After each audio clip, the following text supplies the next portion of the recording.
Dalvin Cook over Zeke?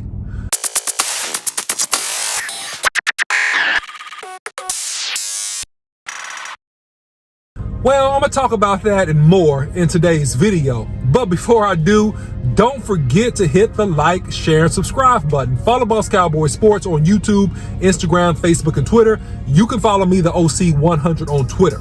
Okay, guys, so it's official. It has been some trade rumors coming out of the Dallas Cowboys organization that they will be willing to potentially take a Dalvin Cook on a as-is basis.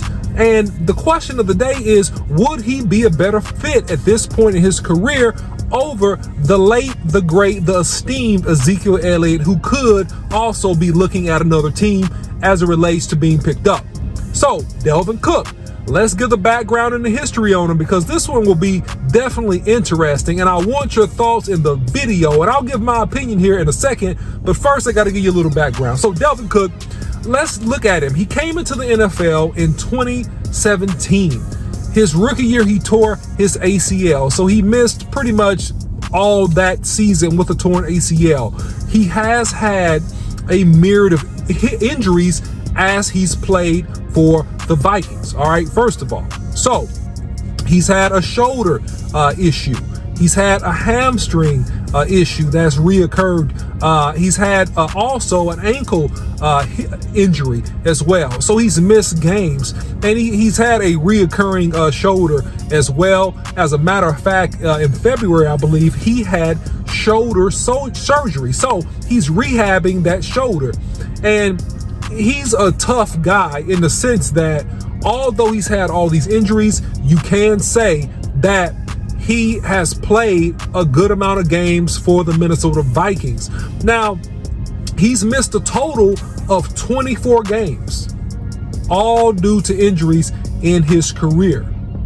24 games, that's quite a bit.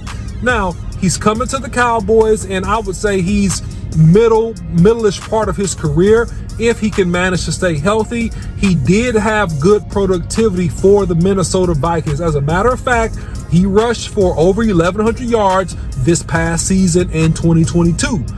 And to give him his full credit, he's also rushed previous to that and the previous 3 seasons before this season for at least 1,100 yards. So that's 4 years in total in a row that he's rushed for 1,100 yards or more carrying the football.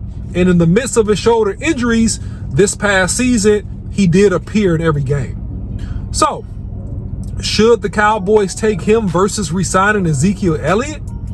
Well, let's take a deeper dive. Ezekiel Elliott has missed a total in his whole career because of any type of injury, I believe, 1 or 2 games. Now, I will say this, the productivity in terms of rushing touchdowns and rushing yards, it's not a comparison with Dalvin Cook and Ezekiel Elliott. Ezekiel Elliott has more rushing yards and more rushing touchdowns. I mean, he's probably, top 2 or 3 in the NFL from the time he's been in the NFL. But who's the better fit? Does Dalvin Cook possess a running style that is similar to Ezekiel Elliott at this point in his career? No, he doesn't. Ezekiel Elliott is more of a hammer. Ezekiel Elliott is more of a north-south runner with some ability to make you miss in the hole. Doesn't have the explosive burst that he had once before in his career. Dalvin Cook still has a little burst, right? And still is quick in the hole, not easy to take down. You can tackle him and get him down. He's not a sledgehammer that's going to run big guys over like Ezekiel Elliott, but he's a guy that has a degree of physicality that can get the job done in terms of like trying to finish off runs. He's also a guy that can catch out of the backfield and a guy that can work the screen game as well. Now, Ezekiel Elliott has all these attributes and more, except for Ezekiel Elliott, in my opinion, is a better finisher on short yardage and on the goal line. But I would say that at this point, Dalvin Cook has a little bit more burst and a little bit more long speed than Ezekiel Elliott does.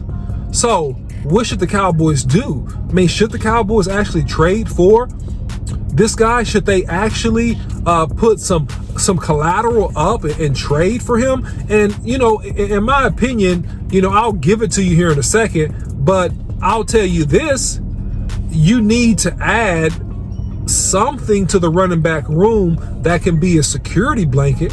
I will tell you that, because currently as it stands, you have Tony Pollard coming back from a lower leg injury. You also have, backing him up, Ronald Jones, who we don't know what he's going to do, right? You have Malik Collins, and you have the newly drafted Deuce Vaughn out of Kansas State. So to me, that doesn't give me an extreme amount of confidence that, hey, this whole thing is resolved and we're a couple carries away from having an issue at running back. So does it help you to get another guy in the building? Absolutely, it does. Do you need to pick up this guy from the Vikings who's had a lot of injury history? Maybe. And I say maybe because this. If the price is right, you should pick him up. If you don't have to give up expensive draft collateral or cash, I think it is a good idea to go ahead and pick up Dalvin Cook. I think that over the last 4 years, he's proven that, hey, he's a pretty tough guy. He's been a productive guy, carrying the football 200 plus times a year. I think it gives you a great insurance policy if you're not going to bring Ezekiel Elliott back.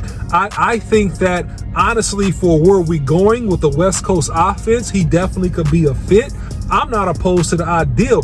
I'm just a little bit scared about that injury history and the fact that he's going to miss games. But I want to be fair and tell you this as well. Most running backs miss games. We've been spoiled with Ezekiel Elliott and the fact that this guy really hadn't missed any games because of injury in pretty much 7 years playing for the Cowboys. Now, would I love to have Zeke in the building? Absolutely, because I think he fits with the culture. I think he's a leader. I think he's already an insider. And I think that with the commitment to the running game and how the West Coast offense will be ran by Mike McCarthy, that he would have a resurgence. And I think he would get the carries that he needs to get at the end of games to close out the games, which would boost up what we see as his productivity. So I think that Dalvin Cook is a good fit, but I think Ezekiel Elliott, if you re-sign him, it might be a little bit better fit because of his toughness and because of just what he brings to the table as a closer. But listen, guys, I'm not mad if they sign Dalvin Cook. I just want to be sure we don't give up too much. Maybe we give up a third, maybe we give up a fourth, right? No first or second round picks for sure. Maybe they gave up a little bit of cash and they renegotiate and rework his contract because they brought him in and, you know, they know that, hey, he's injured. But the key thing that we need to keep in mind, if the Minnesota Vikings are willing to let go Dalvin Cook for next to nothing, I would say buyer beware. Because if they selling the house cheap, it's a lot wrong with that house. I guarantee you that. So if they don't haggle the Cowboys, if they don't try to get more value from the Cowboys, I wouldn't do it if I'm the Cowboys. That would be my test. My test would be, if you don't haggle me behind this, are you giving them away? That means you know this man is damaged goods and I am getting a lemon. You are selling me a lemon. You selling me a car with no engine. You know that this man's shoulder is jacked up and that he's not going to really be productive for me, or it's going to be hard to keep him on the field. So I would be aware of that. So bring him in if the price is right, Cowboys, but buyer beware. Buyer beware. That's my thoughts about this, guys. Let me know yours. Don't forget to hit the like, subscribe, and the share button. Follow Boss Cowboy Sports on YouTube, Instagram, Facebook, and Twitter. You can follow me, the OC100, on Twitter. And until next time, salute.